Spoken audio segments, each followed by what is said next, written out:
오늘 읽은 본문의 말씀을 가지고 물을 포도주로 바꾸신 예수님이라는 그런 제목으로 함께 말씀을 나누고자 합니다. 여러분, 예수님을 믿지 않는 사람들도 성경에 대해서 아는 부분들이 참 많이 있습니다. 그 가운데 예수님께서 탄생하신 부분과 또 예수님께서 십자가를 지시고 죽으신 부분, 또 때로는 예수님께서 3일 만에 부활하신 이런 부분들도 잘 알고 있죠. 뿐만 아닙니다. 오병이어 이야기들, 이런 것들도 좀 많이 알려져 있습니다. 또 이렇게 많이 알려진 이야기 중에 하나가 바로 오늘 본문인 가나 혼인잔치 이야기입니다. 가나 혼인잔치 이야기는 아주 특별하게 요한복음에만 있는 말씀, 그 이야기 중 하나입니다. 요한복음을 기록한 사람은요, 예수님의 제자였으며 세베대의 아들인 사도 요한이죠. 이 사도 요한이 쓴 성경은요, 요한복음을 비롯하여서 요한 1서, 요한 2서, 요한 3서, 그리고 요한계시록이 있습니다. 여러분, 의사 누가가 아시죠? 이게 누가가 쓴 성경이 누가복음과 우리 담임 목사님 통해서 우리가 함께 묵상하고 있는 사도행전인데요. 이 둘이 사실은 좀 이어집니다. 맞죠? 그런데 사도 요한이 쓴 이 요한복음과 요한계시록은 또한 좀 이어지는 부분이 있습니다.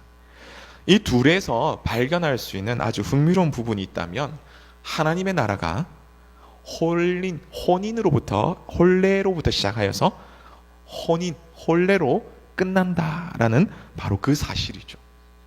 오늘 본문 요한복음 2장에서 이 혼인잔치로 시작하여서 요한계시록 21장 그리고 22장에서 어린 양의 혼인잔치로 마무리가 됩니다. 우리는 예수님의 신부인 이 교회로 부름을 받았습니다. 그리고 거룩한 무리인 성도로 부름을 받았습니다. 그러므로 오늘 이 말씀은 우리에게 많은 교훈을 주죠. 자, 오늘 말씀을 조금 더 이해하기 위해서는 요한복음 1장, 오늘 본문의 앞에 있는 요한복음 1장을 잠시 살펴봐야 합니다.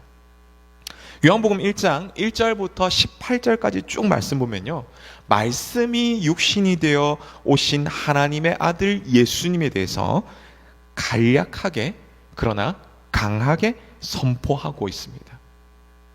그리고 그 1장 19절부터 28절까지 쭉 내용을 보면요, 이 세례 요한의 그 세례 줌에 대해서 이야기가 나옵니다. 그리고 이어서 29절에 보면요, 29절에 보면 이튿날 이렇게 하면서 세상 죄를 지고 가는 하나님의 어린 양 예수님에 대해서 말씀하고요. 그리고 35절에 보면 또 이튿날 이렇게 하면서 베드로와 안드레가 예수님을 따르는 그 이야기를 하고 있습니다. 또한 43절에 보면요, 또 이튿날 이렇게 하면서 빌립과 나다나엘이 예수님을 만나는 바로 그 이야기를 하고 있습니다. 자, 그렇게 말씀이 육신이 되어 오신 이 예수님, 빛이신 그 예수님에 대해서 이야기하면서 이제 4일째 이 이야기를 한 후죠. 그러니까 이튿날 이러면서 4일째가 난 이후에 이제 그러니까 사흘째 되는 날, 그러니까 4일째 되는 날, 그리고 그 날로 시작해서 다시 또 이제 사흘째 되는 날 이렇게 얘기하죠. 사흘째 되는 날. 오늘 본문에 보면은 사흘째 되는 날이라고 시작을 합니다. 그 말하면 이제 4일째에서 하루 이틀 사흘, 6일째가 이제 되는 거죠. 그때로 돼가지고 3일째 되는 날이니까요. 자, 이 날은 창조의 날 중, 이 창조에서 6째 날을 말하는 겁니다. 창조의 날 중 사람을 창조하신 일이요 날입니다. 그리고 하나님의 형상, 그리고 언약적인 관계로서 세워진, 사람을 세운 바로 그런 아주 하나님께로부터 사람이 태어난, 사람이 만들어진 굉장히 중요한 날이죠. 물론 이후에 창조 이후에 아담과 하와는 죄로 인해서 타락하게 되지만, 하나님의 아들 예수님께서는요, 이 죄악된 사람을 재창조하시며 하나님의 사람으로 변화시키는 그런 일을 하심을 오늘 말씀을 통해서 선포하고 있는 것입니다. 그래서 오늘 물을 포도주로 변화시킨 바로 이 사건은요, 단순히 어떠한 기적 이런 것이 아니라 죄로 인해 타락하고 얼그러진 하나님의 형상을 다시 회복하는 사건이요, 예수님의 신부로서 관계를 다시 회복하는 그런 사건입니다. 자, 이런 관점에서 오늘 말씀을 살펴보겠습니다. 예수님께서 아는 집 혹은 가까운 사이의 집에 혼례 잔치가 벌어졌습니다. 그래서 초청을 받아갔습니다. 한참 즐거운 가운데 오늘 말씀 보니까 포도주가 딱 떨어졌습니다. 우리나라도 마찬가지겠지만 잔치집이 즐거우려면 음식이 중요하죠. 유대인의 결혼식에서도 마찬가지입니다. 기쁨을 나타내는 이 포도주가 풍성해야 되는데 이 포도주가 탁 떨어진 겁니다. 자칫 잘못하면 이 잔치집이 초상집이 될 그런 상황입니다. 자, 이 상황을 안 어머니 마리아가 장남인 예수님을 부릅니다. 불러가지고 기적을 좀 일으켜달라고 부탁을 하죠. 왜냐하면 이 어머니 마리아는요, 예수님을 보통 사람, 그러니까 자기의 아들이지 아니라 보통 사람을 넘어서 어느 정도 기적을 일으키는 선지자 정도로 보았던 것입니다. 그것도 그럴 것이 예수님을 낳을 때 수태고지를 받았죠. 그리고 난 다음에 예수님을 어떻게 잉태했습니까? 성령으로 잉태하였습니다. 그렇게 낳았으니 이 아이는 아주 특별하다, 이 아이는 하나님의 기적을 일으킬 만한 그런 능력을 가지고 있다라고 그렇게 생각하면서 기적을 일으켜달라고 말합니다. 하지만 예수님은 정중히 거절합니다. 오늘 본문 4절에서 여자여 라고 이렇게 말하죠. 자, 이 말은 어머니에 대해서 함부로 말하는 것이 아닙니다. 오히려 매우 존중히 여기며 말하는 거죠. 자, 그뿐만 아니라 이러한 정중한 거절은요, 어머니와 아들 간의 이런 관계 속에서 일어난 이 문제를 넘어서 하나님의 뜻을 이룬 관계 가운데서 정중히 거절을 한 겁니다. 그럼에도 마리아는 이 하인들에게 얘기하죠. 이 예수라, 내 아들인데 이 예수가 이 뭐라고 막 시키면은 그 얘기대로 해라. 실제로 예수님도 마리아의 부탁대로 하인들이 이렇게 하인들에게 얘기해가지고 정결 의식을 하는 돌 항아리에 물을 끝까지 가득 채우라, 아구까지 가득 채우라라고 하면서 그것을 이제 떠서 연회장에게 갖다 주어라라고 그렇게 말합니다. 여러분 한번 보십시오. 어머니가 부탁을 했는데 안 들어주다가 여자여 하면 거절합니다. 그런데 나중에 또 좀 있으니까 들어줍니다. 그럴 것 같으면 왜 굳이 어머니 부탁을 거절할까 하는 의문이 생기죠. 여러분, 이것은 앞서 말씀드렸지만 어머니와 아들 간의 이 사적인 이런 얘기가 아니라는 겁니다. 겉으로 보이기에는 잔치집이 파장하게 될 것을 염려하여서 이 어머니가 좀 기적을 일으켜달라고 부탁을 했지만 사실 이것은 육체적인, 외적인 이런 부탁이죠. 오히려 예수님은 이런 상황을 해결하는 것이 아니라 이런 상황을 거절하셨고, 오히려 뒤에 들어주신 것은 하나님 나라의 관점에서 예수님의 그 사역을 통해서 하나님의 나라를 회복하는 일, 예수님이 하시는 일이 하나님의 나라를 회복하는 일임을 말씀해 주시고자 했던 것입니다. 자, 오늘 말씀에서 놀랍게도 예수님은 물을 포도주로 변화시키셨습니다. 우리 예수님은 능력이 하나님이십니다. 자, 그러면 오늘 이 말씀을 통해서 우리에게 주시는 교훈은 무엇일까요? 예수님은 어떻게 변화시키셨습니까? 첫 번째는 율법에서 사랑으로 변화시켰습니다. 우리 6절 말씀을 함께 읽겠습니다. 시작. 거기에 유대인의 정결 예식을 따라 두세 통 드는 돌 항아리 6이 놓였는지라. 아멘. 예수님께서 포도주를 만드실 때에 여러분 무엇을 사용하셨습니까? 유대인의 정결 예식에 따라 사용하는 돌 항아리 6을 사용하셨습니다. 유대인의 정결 예식이다라는 것은 사실 그거죠. 이 사람이 밖에 외출 나갔다가 이제 집에 들어올 때 손발을 씻는 것과 같은 바로 이런 겁니다. 그럼 우리도 밖에 외출 나갔다가 들어오면요, 여러분 어떻게 합니까? 맞죠? 손발을 깨끗하게 씻지 않습니까? 유대인들도 마찬가지였습니다. 근데 유대인들은 좀 더 열심히 손발을 씻어야 됐습니다. 왜냐하면요, 우리가 알듯이 이 유대 지역은 유다 광야가 있죠. 광야 지역입니다. 또 건조합니다. 뿐만 아니라 모래바람도 많이 부는 곳이죠. 물론 예수님의 고향은 지금 가나안은 저 바로 갈릴리 근처이기 때문에 그렇게도 그곳도 여전히 지저분한 먼지들이 많이 일어나는 그런 곳이라고 보시면 됩니다. 무엇보다도 당시에는요, 이스라엘 사람들이 샌들을 신었습니다. 맞죠? 우리처럼 발이 덮이는 운동화나 구두가 아닙니다. 발이 다 보이는 샌들을 신었습니다. 그러니 발이 지저분해질 수밖에 없습니다. 그래서 집 앞에는요, 항상 손과 발을 깨끗하게 씻는 물통이 있었습니다. 이러한 정결 예식은 신체의 일부분을 사실은 깨끗게 하죠. 하지만 전체를 깨끗하게 하지는 못합니다. 그리고 이것은 굉장히 일시적입니다. 레위기 12장에서 15장을 보면요, 이 정결 의식에 쭉 이게 나옵니다. 정결 의식에 관해서 나오는데요, 부정한 부분을 씻으려고 할 때는 무엇으로 씻냐면 물로 씻습니다. 물로 씻어서 깨끗하게 합니다. 그럼에도 완전히 정결타고 되는 것은요, 성경을 보시면 어떻게 하냐면 하나님께 속건제와 속죄제와 그것을 드림을 통해서 제사장의 선언이 있을 때에 완벽하게 깨끗하게 되는 것을 우리가 보죠. 예수님께서 수많은 것들 가운데 왜 정결의식에 쓰는 이 돌 항아리 6을 사용했을까? 라고 할 때 예수님만이 완전하게 정결함을 주시는 분이다 라는 것을 말씀하고자 하는 것을 우리는 알 수 있습니다. 마태복음 5장 17절에서 예수님은 이렇게 말씀하십니다.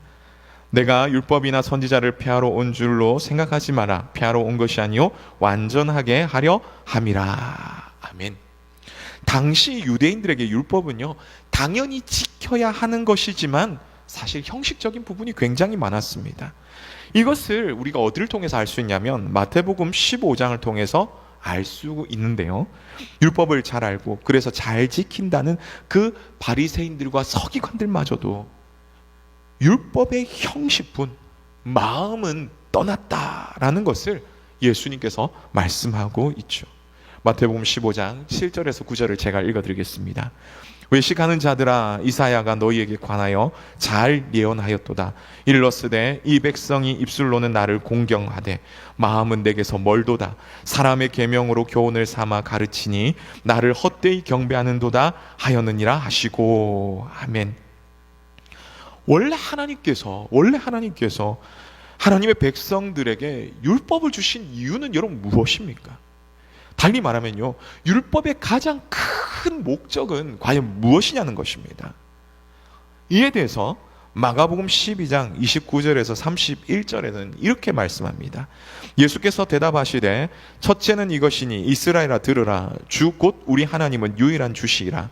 내 마음을 다하고 목숨을 다하고 뜻을 다하고 힘을 다하여 주 너희 하나님을 사랑하라 하신 것이요, 둘째는 이것이니 내 이웃을 내 자신과 같이 사랑하라 하신 것이라.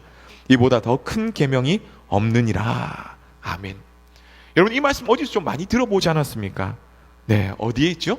신명기 6장에 있습니다. 자, 신명기 6장 말씀, 6장 4절에서 5절인데 우리 함께 스크린을 보면서 같이 읽도록 하겠습니다. 시작. 이스라엘아 들으라. 우리 하나님 여호와는 오직 유일한 여호와시니. 네, 안 뜨나요? 네. 그럼 제가 읽어드리겠습니다. 전 뜬다고 하는데, 자, 제가 읽어드리겠습니다. 이스라엘아 들으라. 우리 하나님 여호와는 오직 유일한 여호와시니 너는 마음을 다하고 뜻을 다하고 힘을 다하여 내 하나님 여호와를 사랑하라. 아멘. 이렇게 말씀하고 있죠. 율법에서 가장 중심이 뭡니까? 하나님 사랑입니다. 율법에서 가장 중심은 하나님 사랑이죠. 하나님 사랑이라고 분명히 말합니다. 예수님께서는요, 그냥 물로 씻는 것을 넘어 율법을 넘어서 하나님 사랑으로, 하나님을 정말 사랑함으로 율법을 완성하기를 원했습니다. 그런데 그 하나님의 사랑이 여러분 누구를 통해서 이루어졌습니까? 바로 우리 예수님을 통해서 이루어졌죠. 예수님의 십자가 사건을 통해서 이것이 완벽하게 이루어졌습니다. 그래서 최후의 만찬 때에 떡과 포도주를 통해서 예수님의 죽으심을 생각하고 기념하라고 얘기하죠. 그때 그 포도주가 상징하는 것이 무엇입니까? 예수님의 피만이 우리를 정결케 합니다. 예수님의 피만이 우리를 새롭게 변화시키십니다 라는 바로 그 말씀입니다. 그러기에 물이 아니라 포도주를 통해서 우리 속에 예수 그리스도의 그 보혈의 그 피가 가득할 때에 우리가 새롭게 되며 온전히 하나님을 사랑하게 되며 예수님을 통해 율법의 완성과 함께 그 율법의 자유를 누리게 되는 것을 선포하고 있는 것입니다. 오늘 우리 속에 예수 그리스도의 피가 넘쳐나기를 원합니다. 예수님을 구주로 믿는 믿음으로 정말 주님을 사랑함으로 가득하기를 원합니다. 그래서 형식적인 것을 넘어서 참된 기쁨으로 그리고 참된 자유로 하나님을 사랑하며 그리스도의 신부인 바로 교회로서 그리스도를 사랑하시는 우리 모두 되시기를 간절히 바랍니다. 다음으로 예수님은 어떻게 변화시키십니까? 두 번째는 절망에서 기쁨으로 변화시킵니다. 오늘 말씀을 보니까 무슨 일이 생겼습니까? 3절 말씀인데요. 우리 함께 읽겠습니다. 시작. 포도주가 떨어진지라 예수의 어머니가 예수에게 이르되 저들에게 포도주가 없다 하니. 아멘. 포도주가 떨어졌습니다. 포도주가 떨어졌습니다. 앞서 말씀드렸지만 혼인잔치에서 이 포도주의 의미는 어떤 의미였습니까? 기쁨입니다. 기쁨을 상징하죠. 그런데 그런 포도주가 떨어졌다는 것이죠. 절망적인 상태입니다. 너무나 힘든 상황입니다. 앞서 말씀드렸지만 잔치집이 초상집이 된 바로 그 순간입니다. 그런데 오늘 예수님께서 어떻게 행하셨습니까? 8절에서 10절 말씀을 우리 같이 함께 읽겠습니다. 시작. 이제는 떠서 연회장에게 갖다 주라 하심에 갖다 주었더니 연회장은 물로 된 포도주를 맛보고도 어디서 났는지 알지 못하되 물 떠온 하인들은 알더라. 연회장이 신랑을 불러 말하되 사람마다 먼저 좋은 포도주를 내고 취한 후에 낮은 것을 내거늘 그대는 지금까지 좋은 포도주를 두었다 하니라. 아멘. 오늘 말씀 보니까 예수님께서 포도주를 공급해 주셨습니다. 절망을 기쁨으로 변화시켜 주셨습니다. 국민일보에 나온 이야기인데요. 1908년입니다. 독일 베를린의 한 호텔에 투숙한 한 젊은 청년이 있었습니다. 너무나 배가 고프고 그리고 도와줄 사람이 없어서 외롭고 힘들다 못해 그래서 견디지 못해서 이제 자살을 결심했습니다. 높은 건물에서 뛰어내리려고 하다 보니까 너무 아플 것 같습니다. 그래서 목을 매려고 허리띠를 풀었습니다. 그래서 목욕 그 고리 있잖아요. 이 위에 목욕 가운 이렇게 커튼 거는데 이제 그런데 탁 걸어가지고 의자 위에 탁 올랐습니다. 목을 탁 매단 후 의자를 발을 탁 차가지고 목이 대롱대롱 매달려야 되는데 갑자기 이 허리띠가 너무 낡아서 그런지 뚝 하고 끊어졌습니다. 죽지도 못하고 그냥 바닥에 떼굴떼굴 굴렀습니다. 바로 그때 갑자기 마음속에 머릿속에 생각이 바뀌었습니다. 아, 내가 죽지 않았구나. 하나님께 감사합니다. 내가 죽지 않아서 다행이다. 살아서 다행이다. 그리고 밖으로 나갔습니다. 조금 전과는 달리 모든 것이 절망처럼 보였지만 이제는 세상이 달라 보였습니다. 희망차 보였습니다. 그래, 한번 열심히 해보자. 열심히 살아보자. 그래서 열심히 노력했습니다. 최고의 피아니스트가 됐습니다. 그가 바로 쇼팽 음악의 최고 권위자인 아르투르 루빈스타인입니다. 루빈스타인 아마 들어보신 분도 있을 겁니다. 원래 폴란드 출신인 유대인입니다. 루빈스타인은 천재적인 음악이 그 재능을 가지고 있었습니다. 그래서 어렸을 때 막 공부도 하고요. 굉장히 대성할 것처럼 이렇게 보였습니다. 그래서 나는 열심히 하면 될 거야 해가지고 젊은 나이에 미국 투어를 갔습니다. 하지만 실패를 했죠. 아무것도 없이 되었습니다. 그래서 죽으려고 했습니다. 하지만 하나님께서 주신 이 새 인생을 가지고 다시 한번 열심히 노력하면서 결국은 미국을 중심으로 하여서 세계적으로 활동을 하며 명성을 떨쳤던 당대 최고의 피아니스트가 되었습니다. 하나님은 그의 인생을 절망에서 기쁨으로 바꾸어 주셨던 것입니다. 여러분 오늘 우리 가운데 절망적인 현실 가운데 있는 분들은 없으십니까? 경제적 어려움의 절망, 건강의 어려움의 절망, 자녀의 어려움의 절망, 관계 속에서 어려움으로 인한 그 절망, 우리에게 힘들게 하는 이 많은 부분들을 하나님은 기쁨으로 반드시 그렇게 변화시키실 큰 분이십니다. 물론 내 생각과 또 다를 수도 있습니다. 내 뜻과 다르게 흘러갈 수도 있습니다. 하지만 하나님은 우리에게 가장 좋은 것으로 응답하시는 분임을 믿으시며 절망에서 기쁨으로 변화시키시는 놀라운 주님의 은혜를 경험하시는 그런 우리 모두 되시기를 간절히 바랍니다. 마지막으로 예수님은 어떻게 변화시키십니까? 마지막 세 번째는 의심에서 믿음으로 변화시키십니다. 오늘 11절의 말씀을 우리가 함께 읽겠습니다. 11절 말씀입니다. 시작. 예수께서 이 첫 표적을 갈릴리 가나에서 행하여 그의 영광을 나타내시매 제자들이 그를 믿으니라. 아멘. 오늘 이 말씀은 예수님께서 공생애를 시작한 지 얼마 되지 않는 그때 일어난 사건입니다. 그것도 예수님께서 대속의 죽음을 처음으로 말씀하시는 바로 그 첫 표적, 그냥 기적이 아니라 표적이라는 것이죠. 근데 당시에 이 예수님은요, 베드로와 안드레, 야고보, 요한 이 제자를 그냥 간단하게 만난 정도였습니다. 그리고 부르시기 전이었다는, 본래 제자로 부르시기 전이었다는 겁니다. 요한복음 1장에서도 나오듯이 빌립과 나다나엘을 잠시 만났던 그런 상황이죠. 무엇보다도 여러분, 예수님께서 사람들에게 눈에 막 나타나고 사람들의 그 입에 예수님의 이름이 막 오르내릴 그때는요, 언제냐면 첫 공생애를 하고 첫 유월절이 있은 이후입니다. 그런데 오늘 이 갈릴리 가나 이 혼인 잔치는요, 바로 그 유월절도 있기 전의 상황입니다. 그러니 누가 예수님에 대해서 제대로 알겠습니까? 누가 예수님에 대해서 궁금해 했을까요? 아무도 별로 관심이 없었습니다.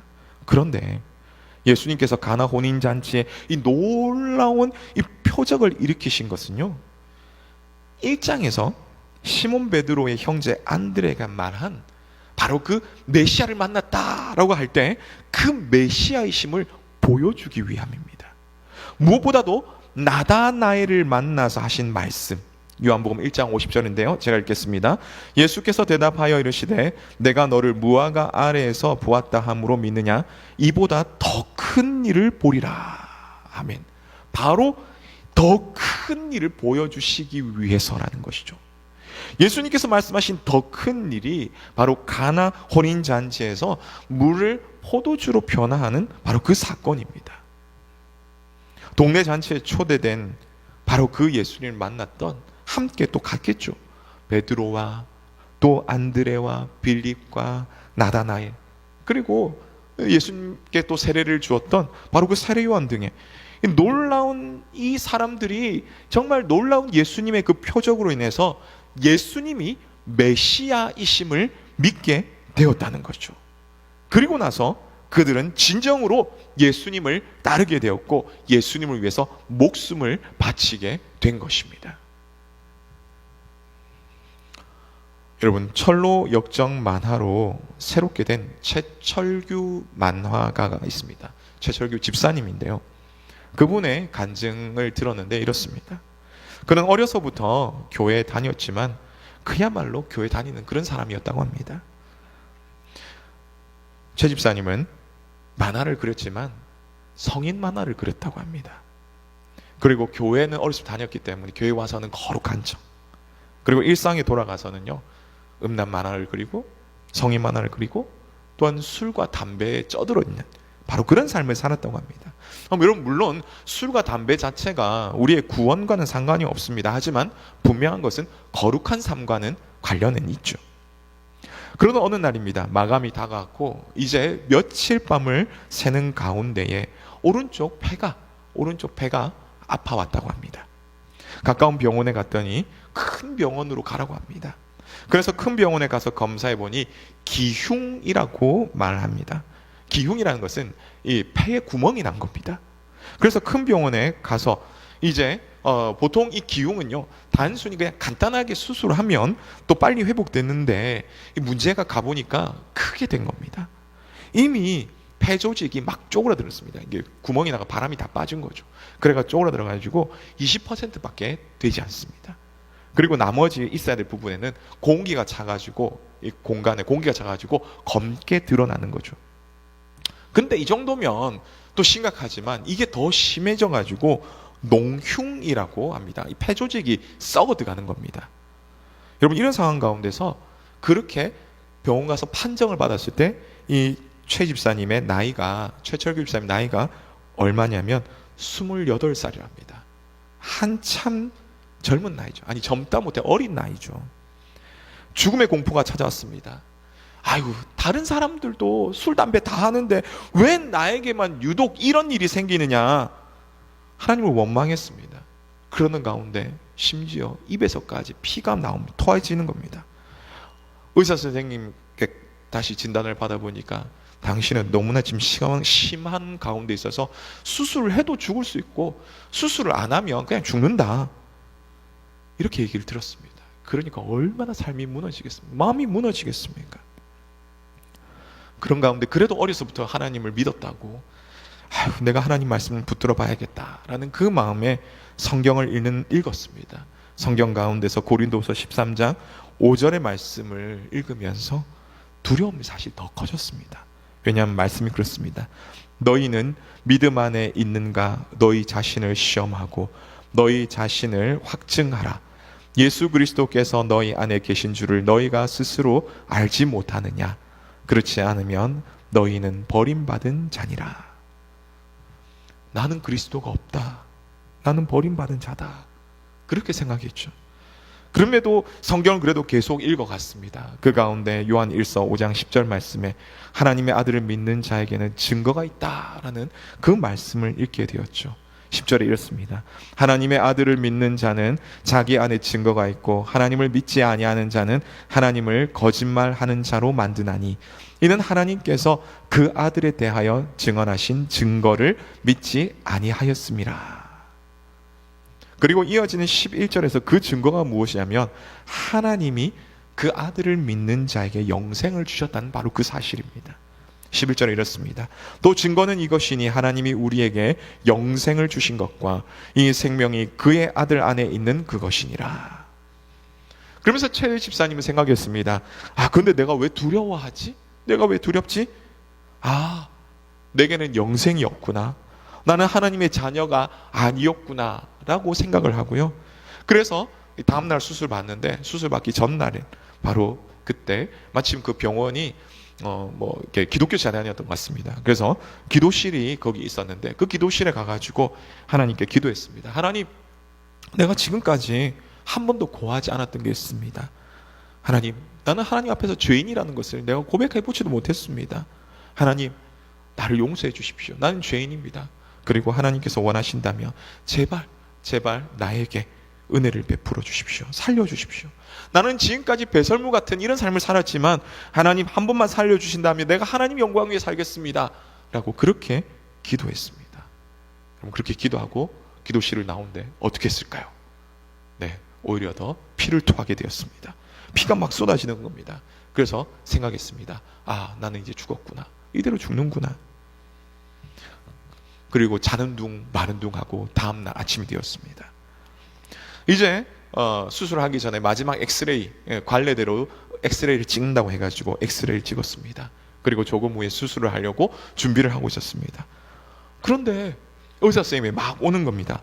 아니, 뭔가 좀 이상하다. 그러면서 그 전에 찍었던 엑스레이를 가지고 오면서 좀 전에 찍었던 엑스레이와 비교를 해보니 뭔가 다르다고, 이상하다고, 며칠 후에 좀 수술을 미루자고 그래가지고 수술을 미뤘습니다. 그래가 또다시 검사하고 검사했는데 아무런 이상이 없게 놀랍게도 폐가 정상적으로 돌아왔다는 사실입니다. 하나님께서 고쳐주셨다고 말합니다. 하나님께서 변화시켜주셨다고 그렇게 고백했습니다. 하나님께 감사했지만 또 이후에 또 죄 있는 모습 돌아갔죠. 하지만 여러 우여곡절 가운데 결국 이 최 집사님은 지금은 기독교 만화가 베스트셀러 작가가 되었다는 바로 그런 간증입니다. 우리 하나님은 의심과 불신에서 믿음으로 변화시키십니다. 오늘 우리 가운데 하나님이 기뻐하시는 믿음으로 살지 그렇게 살지 못하는 그런 분들이 있으십니까? 아직 믿음이 연약한 그런 분들이 있으십니까? 우리를 변화시켜 주신 그 주님을 바라보며 함께 기도하기를 원합니다. 오늘 제목처럼 예수님은 물을 포도주로 변화시키신 바로 그런 분입니다. 우리를 율법에서 사랑으로, 율법에서 자유로, 슬픔에서 기쁨으로, 불신에서 믿음으로 변화시켜 주시는 바로 그런 능력의 하나님이십니다. 비록 우리에게 어렵고 힘들고 절망스러운 그런 상황 가운데 있을지라도 우리를 변화시킬 주님을 바라보며 믿음으로 승리하시는 그런 우리 모두가 되시기를 주님의 이름으로 축복합니다.